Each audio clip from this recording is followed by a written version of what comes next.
سلام علی عبادہ الذین اصطفیٰ اما بعد۔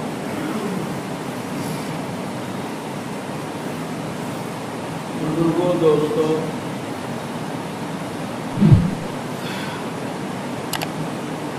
اللہ کی ذات سے بڑی اور برتر اور باعظمت اور بڑھ کر کوئی ذات اور کوئی وجود نہیں ہے، اور اس کے کلام سے زیادہ باعزت اور باعظمت کوئی کلام نہیں۔ اس کی کتاب سے بڑی، اس کی کتاب سے اچھی، اس کی کتاب سے سچی کوئی کتاب نہیں۔ اس لیے اس کتاب کے علم سے بڑا دنیا کا کوئی علم نہیں ہو سکتا۔ لاکھ دنیا اسے بڑا سمجھے اور دنیا میں اس کی ترقی دکھائی دے، اس کے جلوے اور نقشے دکھائی دیں، لیکن اللہ کی کتاب سے بڑی کوئی کتاب نہیں، اور اس کتاب کے علم سے بڑا کوئی علم۔ ہمارے لیے تو اللہ اور اس کے رسول پاک صلی اللہ علیہ وسلم کا فرمان سب کچھ ہے، وہ ہمارا ایمان۔ جو کہہ دیا گیا وہ حرف آخر ہے، اس پر کوئی اضافہ نہیں ہو سکتا، کسی قسم کا کوئی رد و بدل نہیں ہو سکتا۔ ہمارے آقا حضرت محمد مصطفیٰ صلی اللہ علیہ وسلم نے فرمایا، اور مدرسوں کے ماحول میں جو حدیثیں بڑی کثرت سے سنی سنائی جاتی ہیں اور بسا اوقات لکھی بھی ہوتی ہیں، ان میں حدیث ہے، خیرکم من تعلم القرآن وعلم۔ تم مسلمانوں میں سب سے اچھا مسلمان وہ ہے کہ جو قرآن کو پڑھنے پڑھانے کا کام کرتا ہو۔ اس لیے اللہ کی کتاب کے علم سے بڑا اور اللہ کے دین کے علم سے بڑا، کیونکہ کتاب کیا ہے؟ دین ہے۔ اللہ کی کتاب کیا ہے؟ دین ہے، ایمان ہے۔ اسی کے واسطے سے اللہ نے ہم کو یہ بتایا ہے کہ تم کیا ہو، ہم کیا ہیں، ہم تم سے کیا چاہتے ہیں، تم کو کیا کرنا ہے، ہم نے تم کو کس لیے پیدا کیا ہے، اتنی بڑی کائنات کس لیے ہم نے سجائی ہے، اللہ نے اپنی کتاب میں بتایا۔ ما خلقت الجن والانس الا، رات دن ہم سنتے رہتے ہیں، خاص طور سے تبلیغ والوں کی زبان سے، اور کچھ زیادہ اہمیت نہیں دیتے، لیکن پیدا ہی اس لیے کیے گئے، کوئی دوسرا مقصد نہیں ہے، کھانا نہیں، پینا نہیں، پہننا نہیں، اوڑھنا نہیں، حالانکہ یہ سب چیزیں اللہ نے ہماری ضرورت بنائی، مجبوری بنائی۔ کھائے بغیر ہم جی نہیں سکتے، پیے بغیر ہم جی نہیں سکتے، پہنے اوڑھے بغیر ہم رہ نہیں سکتے، مکان کے بغیر ہمارا گزر بسر نہیں ہے، دنیا اور دنیا کے اسباب کے بغیر دنیا کی زندگی کے کوئی معنی ہی نہیں ہے، لیکن پیدا اس لیے نہیں کیا۔ پیدا تو ہم نے صرف اس لیے کیا ہے۔ علماء بیٹھے ہیں، وہ جانتے ہیں، جو عربی جانتا ہے وہی جانتا ہے، اور ٹھیک سے جانتا ہے، جیسے جاننا چاہیے تو مزہ تو اس کو آئے گا نا کہ کیا کہا جا رہا ہے، کیا الفاظ ہیں، تب مطلب نکلے گا صحیح۔ ما خلقت الجن والانس الا، سیدھا سیدھا نہیں کہہ دیا، پورے زور اور طاقت کے ساتھ صرف اور صرف اس لیے پیدا کیا ہے میری ایمان، جو جیسی بات جیسا موقع ہوتا ہے، جیسی بات ہوتی ہے، ویسے الفاظ استعمال کیے جاتے ہیں، تب کلام میں طاقت پیدا ہوتی ہے، تب مقصد واضح ہوتا ہے۔ اللہ نے کہا انا نحن نزلنا الذکر وانا لہ لحافظون،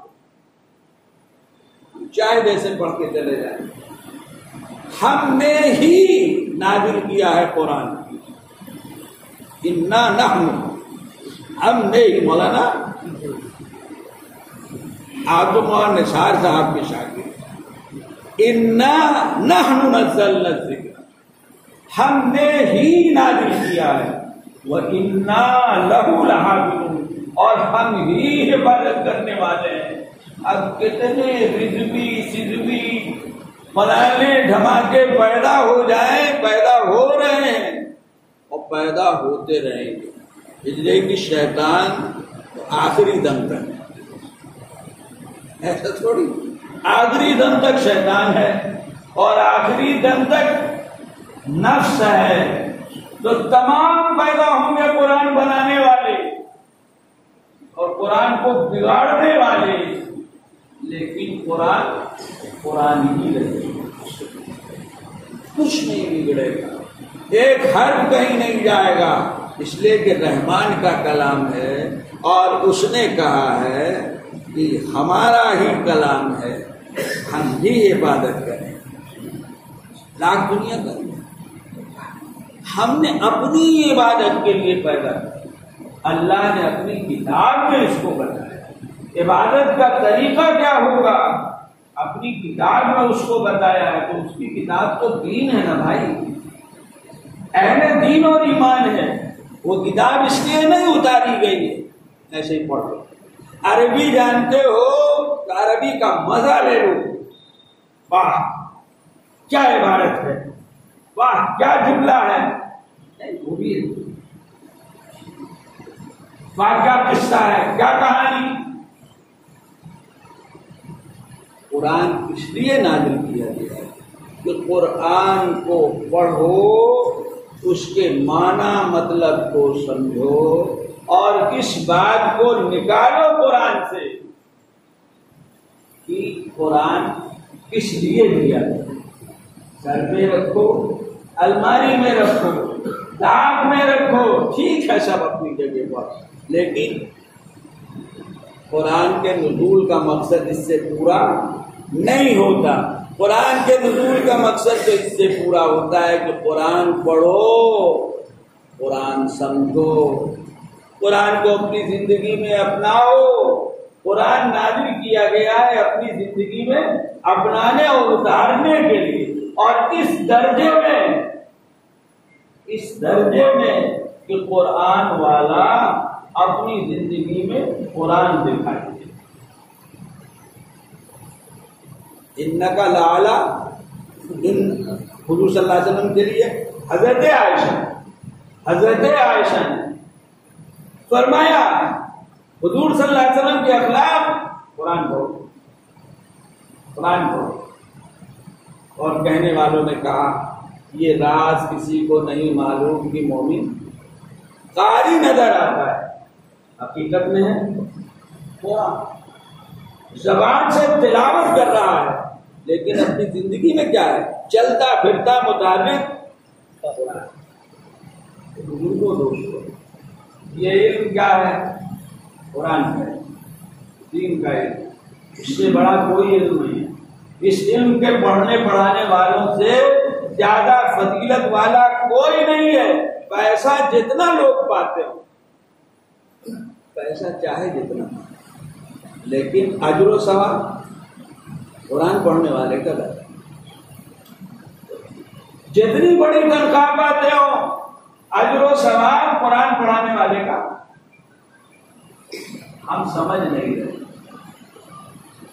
ہم نہیں سمجھ۔ پڑھنے والے بھی کچھ ادھر ادھر ہو رہے، پڑھانے والے بھی ادھر ادھر ہو رہے، قوم بھی ادھر ادھر ہو رہی ہے۔ ارے کہاں قرآن پڑھا رہے ہو، کہاں مدرسے میں پڑھا رہے ہو، کیا کرے گا لڑکا؟ پیالہ لے کے نہیں پھرے گا تو بیگ لے کے پھرے گا، یہ کہتے ہیں۔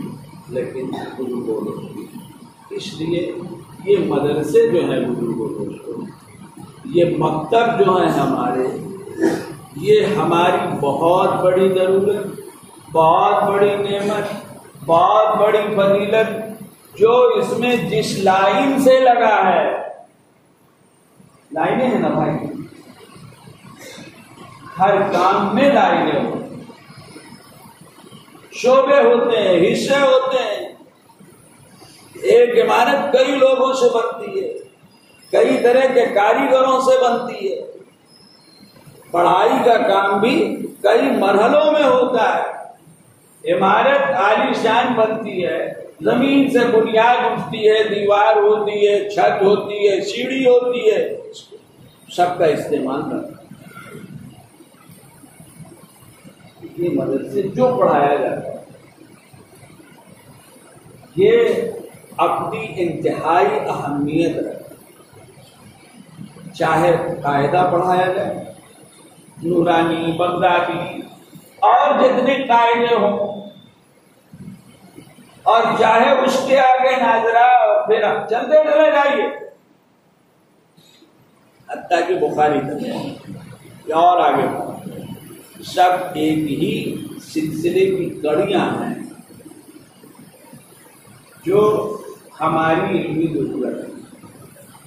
ان اداروں میں یہ کام ہوتا ہے، اس لیے یہ ادارہ جو ان اداروں سے جڑا ہے، چاہے پڑھنے کی لائن سے، چاہے پڑھانے کی، چاہے بچوں کی تعلیم، چاہے بڑوں کی تعلیم، اور چاہے پڑھنے پڑھانے کے علاوہ جو ادارے کی ضروریات ہیں کس نسبت سے۔ ارے بھائی آپ کو مدرسہ ایک جگہ چاہیے، مدرسہ مکتب شروع کرنا ہے تو زمین کا ایک ٹکڑا چاہیے۔ مثال کے طور پر یہ ٹکڑا کسی نے دیا، اس کام میں شامل ہو گیا، اس ٹکڑے میں کسی نے سائبان بنا دیا کسی طرح کا، چھپر کا، کپریل کا، ٹین کا، سیمنٹ کا، مثال کے طور پر ایک مرحلہ اس نے۔ اب وجود میں آیا مکتب، اب پڑھانے والا آیا، اس نے پڑھانا شروع کیا، تو آخر یہ بھی تو اسی میں شامل ہوا جو لوگ اداروں کی خدمت کرتے ہیں۔ دنیا میں پیسوں کے بغیر کوئی کام نہیں، اللہ نے نظام بنایا کہ یہ مال اور اسباب کے ذریعے دنیا کی ضرورتیں پوری ہوں گی، لہذا اجازت دی، حکم دیا، دنیا کماؤ، دنیا پر تجارت کاروبار کوئی چیز منع نہیں، ہاں ہر چیز کے حدود ہو گئی ہے۔ دنیا بنانا، دنیا اپنے پاس رکھنا یہ منع نہیں ہے، نہ اس کی کوئی حد ہے۔ یہ منع ہے کہ دنیا بنانے کے پیچھے یہ بھول جاؤ کہ دنیا بنا کس لیے ہے۔ آیا دنیا تمہاری منزل ہے، دنیا تمہاری مقصود ہے، یا دنیا بیچ کا راستہ اور واسطہ ہے جس کو اپنا کر تمہیں اگلی منزل تک پہنچنا۔ یہ اگر یاد رکھو کہ دنیا خود سب کچھ نہیں ہے، دنیا تو بس واسطہ ہے، باقی اصل تو کچھ اور ہے، تو جتنی دنیا کما لو کوئی حرج نہیں۔ کوئی دینی دنیاوی ضرورت بغیر دنیا کے مال اور اسباب کے پوری نہیں ہوگی، ہو سکتی ہے لیکن اللہ کا نظام نہیں ہے۔ اللہ کا نظام ہوتا تو مکے میں جو زندگی گزاری گئی اس کی ضرورت نہیں. مدینے میں جو ہوا کہ کہیں بدر میں کھڑے ہیں دشمن کے سامنے، اور کہیں احد میں کھڑے ہیں، کہیں اور کھڑے ہیں اور کھڑے ہیں، کیا ضرورت تھی؟ اللہ کا ایک حکم کافی تھا، جبریل کی ایک دھوپ کافی تھی، ایک پر کافی تھا سب کچھ ختم کر دینے کے. لیکن اللہ کا ایک نظام، اللہ کا ایک نظام ہے. اس نے دنیا کے نظام کو، بقا کو اسباب کے ساتھ جوڑا ہے، جس کے اپنانے اور اختیار کرنے کا سب کو حکم دیا ہے، حتیٰ کہ اس درجے میں کہ ہم کو محتاج بنا. اس لیے ان اداروں کی لوگ، جو لوگ خدمت کرتے ہیں کسی لائن سے، وہ بھی اس فضیلت میں داخل. علم دین کی جو فضیلت ہے، علم دین کے لائن کا کام کرنے کے جو صدقہ جاریہ ہونے کی بات آئی ہے. مشہور حدیث حضور صلی اللہ علیہ وسلم نے فرمایا کہ انسان جب مر جاتا ہے تو سب اعمال ختم ہو جاتے ہیں، تین چیزیں چلتی ہیں، تین چیزیں چلتی رہتی ہیں. ان تین چیزوں میں صدقہ جاریہ کا رزق، علم کا رزق، علم کے اسباب کا اختیار. صدقہ جاریہ کا مطلب کیا ہے؟ وہ ساری شکلیں عمارت کی، تعمیر کی، اسباب کی، جن سے خلق خدا دین یا دنیا کا فائدہ اٹھائے، چاہے کنواں، تالاب، چشمہ، حوض ہو جس سے پانی پیے لوگ، اور چاہے سرائے اور مسافر خانہ اور اسپتال ہو جس سے فائدہ اٹھائے لوگ، اور چاہے مدرسہ اور مسجد ہو، مدرسے میں تعلیم حاصل کریں جس درجے کی کریں، اور مسجد میں آ کے اللہ کو صاف صدقہ جاریہ. جو پیسہ اس میں لگ، جو محنت کسی کی اس میں لگ گئی، جو فکر کسی کی اس میں لگ گئی، ضروری نہیں ہے ہر آدمی کے پاس پیسہ نہیں ہوتا، لیکن ان کے پاس بہترین مشورے ہوتے ہیں، مثلا صلاحیتیں ہوتی ہیں، صلاحیتیں ہوتی ہیں. یہ جو قرآن کریم کی آیت ہے مما رزقناہم ينفقون، آپ لوگ سے تو بات کہی جاتی اور یہی ہے مال جو ہم دیتے ہیں، لیکن کہنے والوں نے کہا ہے کہ ہر وہ چیز جس سے دوسروں کو فائدہ پہنچایا جا سکتا ہے وہ سب اس کے طرح. تو صلاحیتیں بھی تو کوئی چیز ہیں. ایک آدمی پیسہ دے سکتا ہے، دوسرا وقت دے سکتا ہے، تیسرا بھاگ دوڑ کر سکتا ہے. سب نے مل کر ایک زمین حاصل کی، پھر مسجد بنی، ثواب سب کا ہو گیا، ثواب سب کا ہو گیا. صدقہ جاریہ. اس لیے بزرگوں دوستوں، یہ ادارے ہمارے لیے بہت بڑی نعمت ہے. جو جس حیثیت سے لگا ہے اسے اللہ کا انعام سمجھنا چاہیے، اور ان اداروں کی قدر کرنی چاہیے، اپنی وسعت بھر ان کی خدمت کرنی چاہیے، ان کی حفاظت کی فکر کرنی چاہیے. اور سب سے بڑی بات اور سب سے پہلی بات یہ ہے کہ جو کچھ کرنے کا موقع ملے اخلاص کے ساتھ کرنا چاہیے، اللہ کے لیے کرنا چاہیے، آخرت کے لیے کرنا چاہیے، دنیا کے لیے نہیں کرنا چاہیے. مسجد بنائی دنیا کے لیے، کوئی اور کام کیا دنیا کے لیے، ظاہر بات ہے کہ اپنا نقصان ہے. یہ نہیں کہتے. جو چیز ایسی ہو گئی کہ خلق خدا نے فائدہ اٹھایا، وہ بھی دین کا فائدہ ملے گا، کچھ نہ کچھ مل ہی جائے گا انشاءاللہ. کام ایسا کیا ہے لیکن نیت اچھی نہیں تھی تو بات نہیں.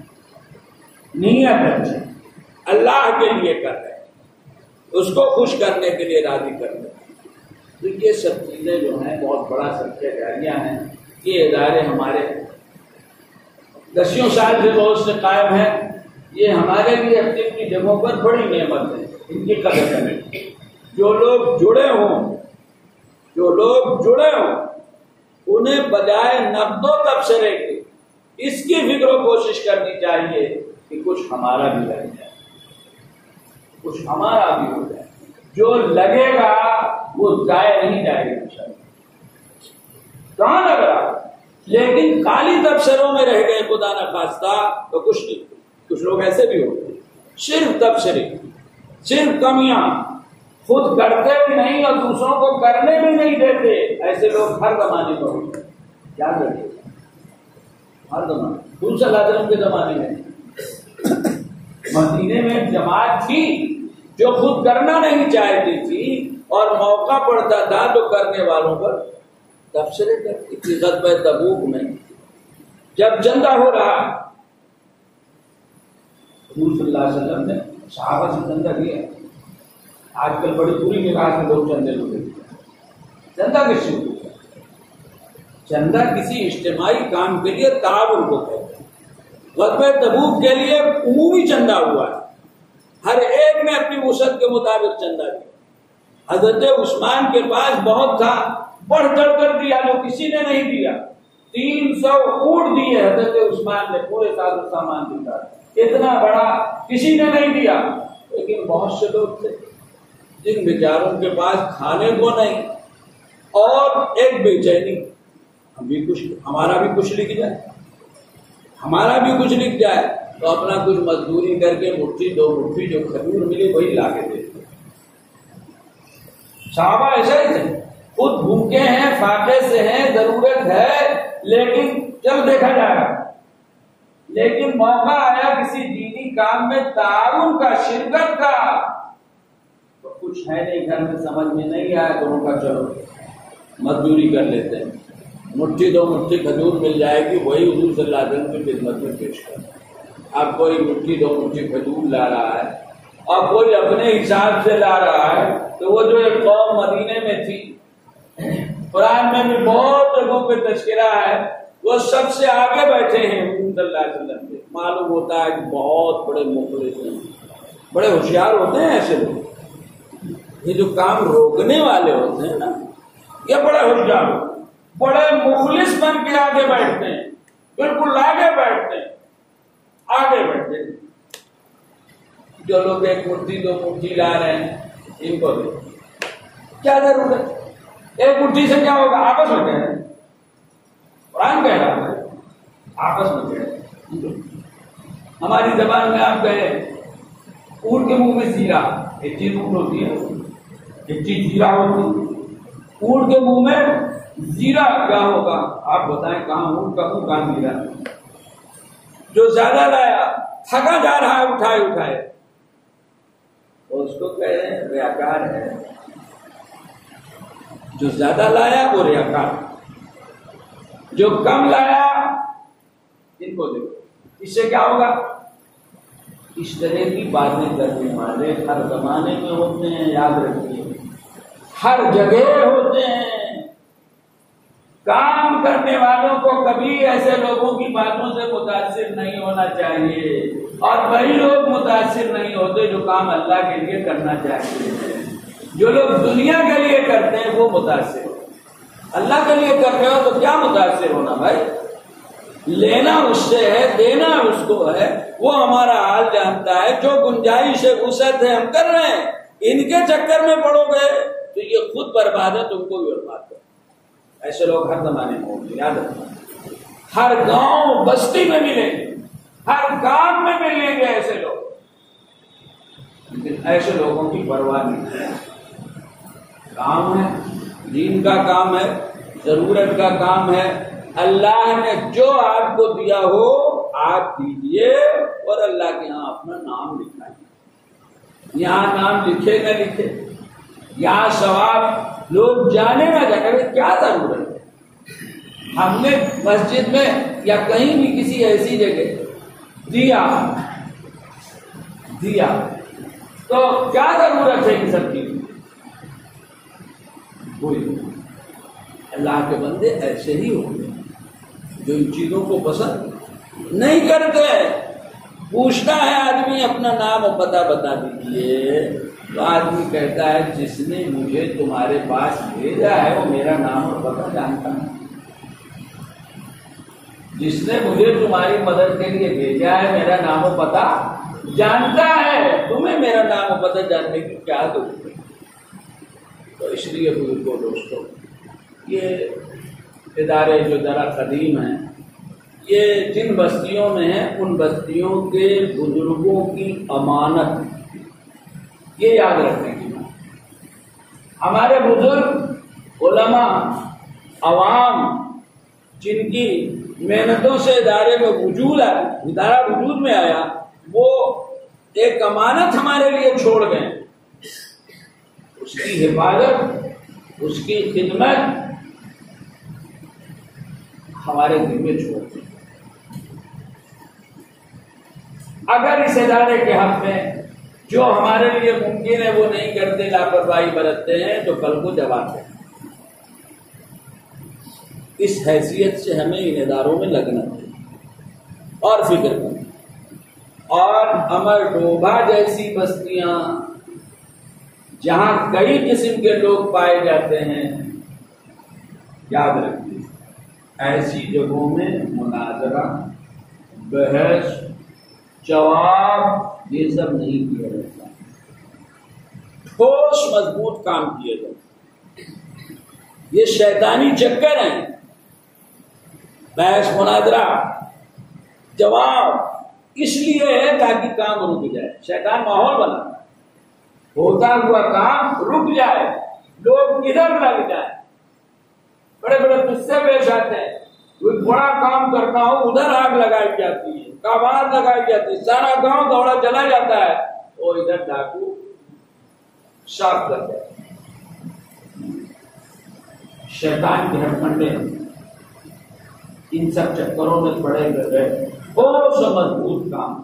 اصل جواب ہر ایک کا کام ہے، یاد رکھیے کام ہے۔ آپ اچھا کام کریں گے تو دوسرے لوگ اس کو تسلیم کریں، وہ اپنے بچوں کو بھی آپ کے پاس بھیجیں، اور ان کے لوگ کہیں گے کہ کیا کر رہے ہو تم، تو ایسا کہتے ہو، وہ کہیں گے کہ نہیں قرآن تو وہی اچھا پڑھایا،